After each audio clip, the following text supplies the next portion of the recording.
안녕하십니까, 정성산TV입니다. 좌파에 장악된 법원 실체에 난리가 났습니다. 또한 문영배의 충격재산까지 난리가 났습니다. 2023년 문영배에게는 무슨 일이 일어난 걸까? 현재 소장 연봉이 1억 3천만 원인데 어떻게 1년 동안 재산이 7억 3천만 원 정도가 늘어난 걸까요? 하늘에서 돈이라도 떨어진 건가, 아님 로또라도 당첨된 건가요? 2017년 5억 7천만 원, 2019년 6억 7천만 원, 2020년 6억 6,398만 원, 2021년 7억 2,289만 원, 2022년 8억 8,526만 원, 2023년 16억 1,447만 원. 입만 열면 구라치는 게 좌빨인데 신고를 제대로 했을 리가 있겠습니까? 좌파 카르텔 실체 윤석열 대통령의 탄핵 심판을 심리하는 헌법재판소 일부 재판관에 대한 정치 편향 논란이 커지고 있다.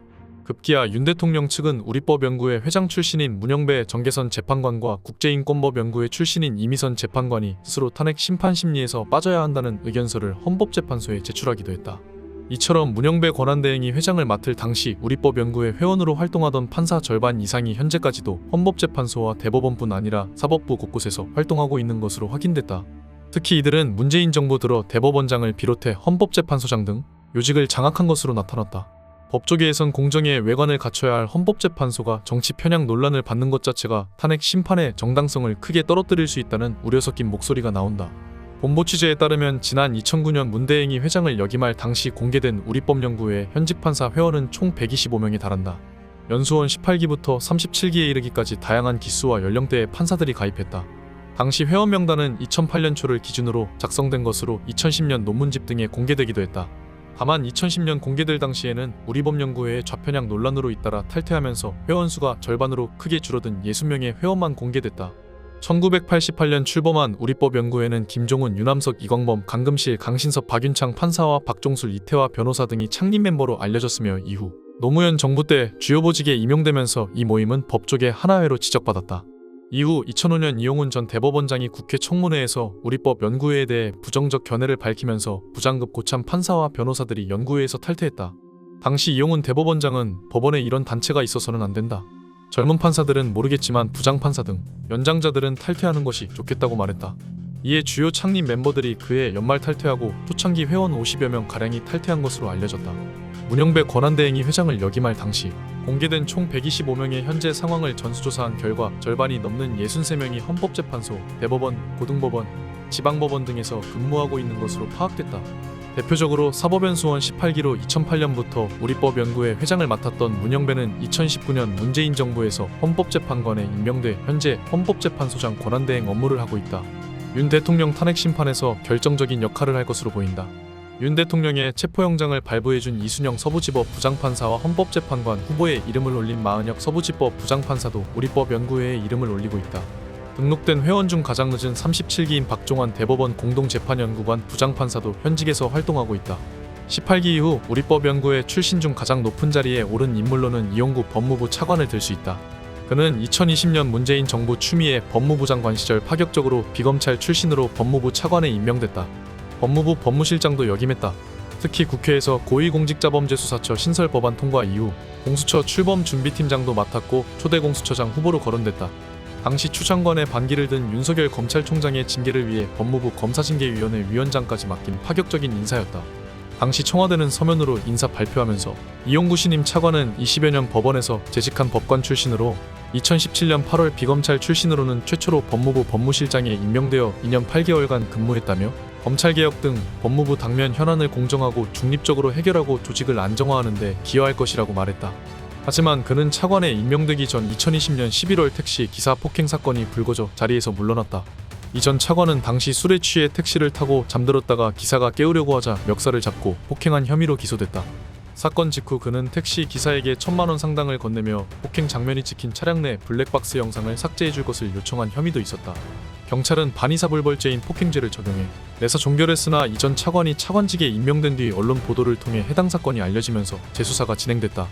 결국 1심 재판부는 이 전 차관의 특가법상 운전자 폭행, 증거인멸 교사 혐의를 모두 유죄로 인정해 징역 6개월에 집행유예 2년을 선고했다.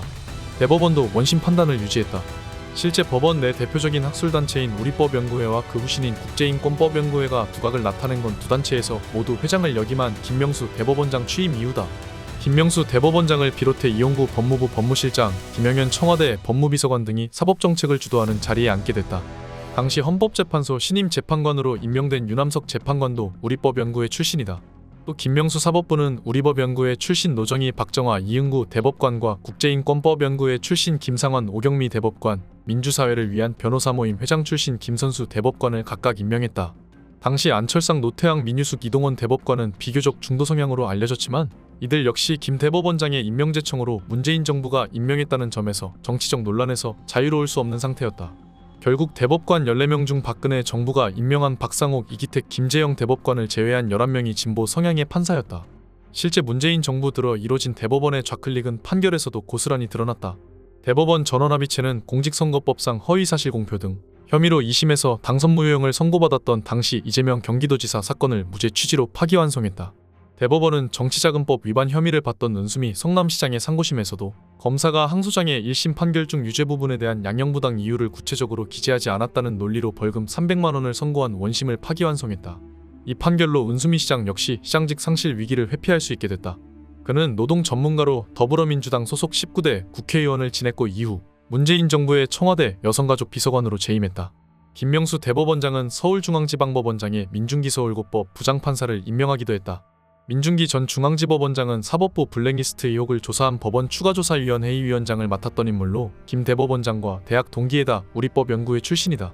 김명수 사법부 시절 조재현 대법관의 전속 재판연구관을 지낸 이종기 판사와 천대엽 대법관의 전속 재판연구관인 최누림 판사도 우리법연구회 회원으로 등록돼 있다. 심지어 임기가 다음 달 9일 끝나는 김정중 서울중앙지법원장도 김명수 대법원장이 임명한 마지막 고위법관으로 우리법연구회에 이름을 올리고 있다. 법조계 한 인사는 법원이 많이 보수적이라고 하지만 우리법연구회는 지나치게 편향적인 부분이 있어서 비소속 판사들이 니네법연구회라고 부르는 경우도 있었다면서 문재인 정부에서 사법농단 설치를 계기로 우리법 국제인권법연구회 출신들을 중용하면서 그들이 떠난 자리에 얼마 남지 않은 우리법연구회 출신 판사들이 더 요직에 가는 구조가 됐다고 설명했다. 신뢰를 잃은 법원은 법원이 아니다. 사법부의 가장 중요한 자산은 국민의 신뢰다. 법관이 아무리 유능해도 국민이 그 판결을 신뢰하지 않는다면 법치주의는 무너진다. 문영배 헌재소장 권한대행의 SNS 활동이 논란이 된 이유는 그가 특정 정치 세력에 대한 편향성을 보여줬기 때문이다. 대통령 탄핵을 주장하는 계정을 팔로우하고 반대 진영 정치인과 친분을 과시하면서도 내 판결은 객관적이다라고 주장하는 것은 국민을 기만하는 행위다. 신뢰를 얻으려면 공정한 판결을 하는 것뿐만 아니라 공정해 보이는 것 또한 중요하다. 문영배가 헌재소장 권한대행직에서 물러나지 않는다면 헌법재판소의 공정성은 더 이상 설득력을 가질 수 없다. 다음 시간에 뵙겠습니다. 정성산TV 좋아요, 구독, 알림 설정 부탁드립니다. 감사합니다.